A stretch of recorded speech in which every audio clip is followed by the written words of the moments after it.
হলুদ মরিচ দিয়ে কষিয়ে নিয়েছি। এখন একটু পানি দিব। দেখি আমার শাপলার কি অবস্থা।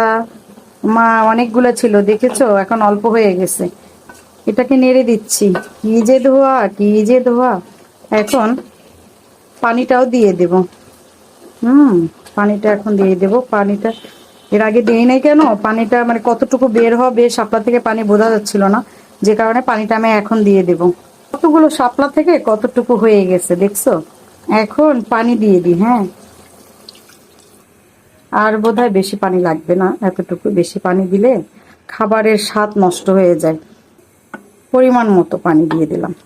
ব্যাস, এখন শাপলা হয়ে যাবে ওর মতো করে। শাপলা কিন্তু আমার রেডি হয়ে গেছে, দেখেছো তেলটা বের হয়ে আসছে। শাপলাটা কিন্তু খাওয়ার জন্য